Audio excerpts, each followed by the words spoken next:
The poor woman, I've drowned her. On hearing a commotion, Daniel came out, and a wailing was about as they fished old Daniel's mother out of the well. The innkeep wailing with sorrow, as she thought for sure she had killed the old woman. Daniel feigned his own sorrow, but none that of the innkeep in the local town. So to make things right, as to keep a good name for their town,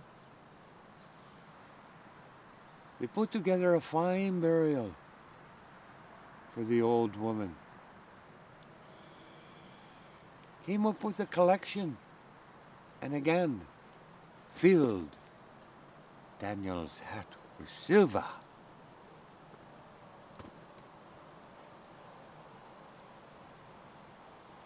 Now, Daniel arrived home, only to find O'Connell and Donald on his porch having a cup of tea. What's this, they say, as they see Daniel riding up to his own porch? Aye, you thought you've killed me and take my land. You've killed my mother instead. And off my porch, or to steal my land. And you've done me another favor. For the gunpowder, the blacksmith is paying high dollar for old dead wives to make gunpowder from their ashes. And they again have filled my hat with silver for the price of my own dear dead mother. Upon hearing this, O'Connell and O'Donnell both rushed home, killed their own mothers, took them into town, up and down the streets. They called out, "Who will pay a fine hatful of silver for an old dead wife?" They were literally ridiculed and laughed at by the merchants. "Oh, fine sir, be off with you." Daniel, O'Connell and O'Donnell now had to bury their own their own mothers, and head back to the valley, penniless. Now they were really mad.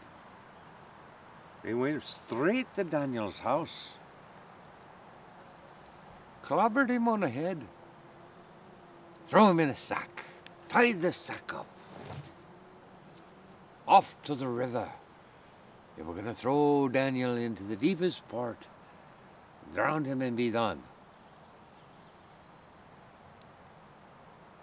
On the way to the river, with Daniel in their sack, they see a three-legged hare and figure it'd be an easy catch for an afternoon meal. Daniel, secure in the bag, would be fair enough. So off they scampered to catch their lunch. While away chasing a three-legged hare, which is much faster than one might expect,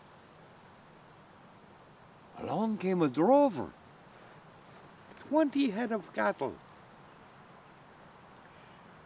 and through a hole in the sack, Daniel spied the drover and began to sing. The drover, upon hearing the singing from the sack, said, "Oh, my lord, sir, are you trapped? Are you confined?" "No, I am happy as can be, for I am on my way to heaven." Oh, I would trade my soul with yours if I was guaranteed a spot in heaven.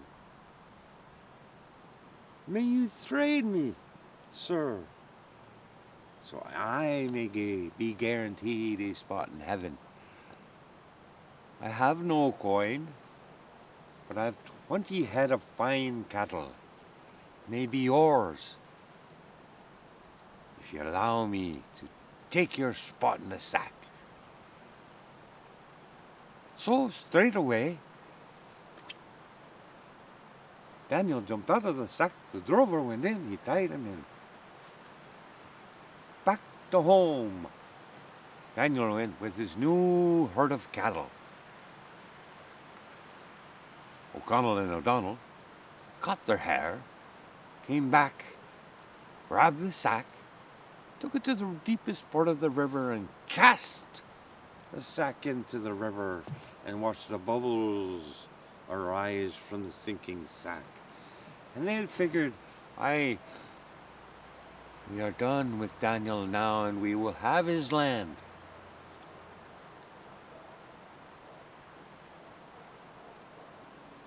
Upon arriving back in the valley, here they are, amazed and surprised to see that old Daniel is not only alive, but now he has a new herd of 20 cattle. Aye, Daniel says, you've done me another favor.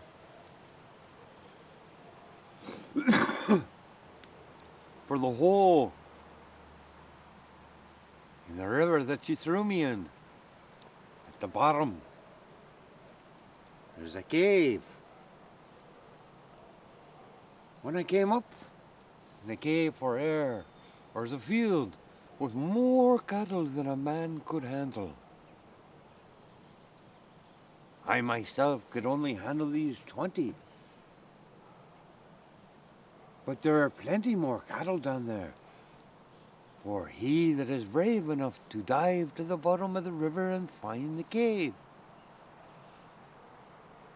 Oh, so happy. O'Donnell and O'Connell said, oh, Daniel, we apologize for all the misdeeds we have done you and all the harm we have tried to cause you. If you would only show us where this deep hole and bend in the river is, so that we may also get our own fine herd of cattle. Upon hearing this, Daniel agreed.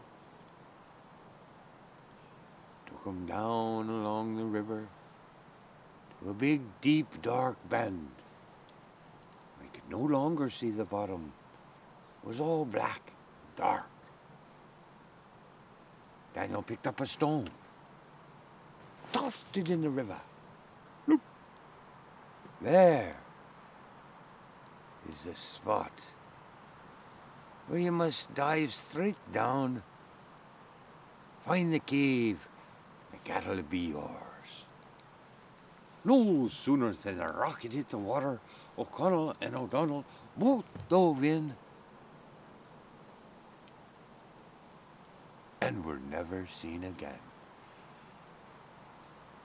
And that, my friends, was the end of O'Connell and O'Donnell.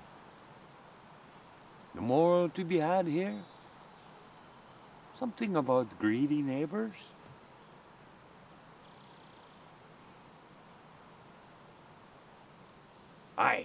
I must stoke the fire now and get back to my business. If you want to hear more stories from old Skinny Jack, like and subscribe. Give it your thumbs up.